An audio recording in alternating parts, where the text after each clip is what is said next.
កម្ពុជាព្រះរាជាណាចក្រអច្ឆរិយៈ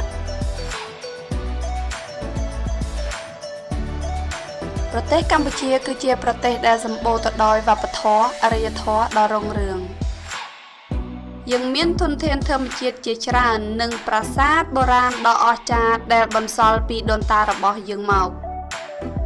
មូលហេតុដែលយើងអាចមានប្រាង្គប្រាសាទដ៏អស្ចារ្យទាំងនេះបានគឺដោយសារតែប្រជាជនរួបរวมសាមគ្គីគ្នាស្រឡាញ់គ្នា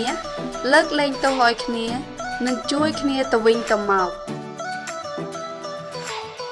ប៉ុន្តែត្រូវចងចាំថារាល់អ្វីៗទាំងអស់គឺជាការបង្កើតរបស់ព្រះជាម្ចាស់ដែលទ្រង់តែងតែស្រឡាញ់យើងនិងមានសេចក្តីមេត្តាករុណាយ៉ាងធំធេងមកកាន់យើងដូច្នេះយើងត្រូវស្រឡាញ់ប្រទេសរបស់យើងទីក្រុងរបស់យើងមិត្តភ័ក្តិយើងខ្លួនយើងឪពុកម្ដាយយើងបងប្អូនយើង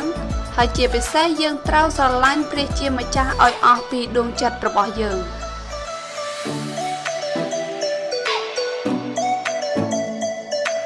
សូមស្វាគមន៍មកកាន់វគ្គព្រះរាជាណាចក្រអច្ឆរិយៈ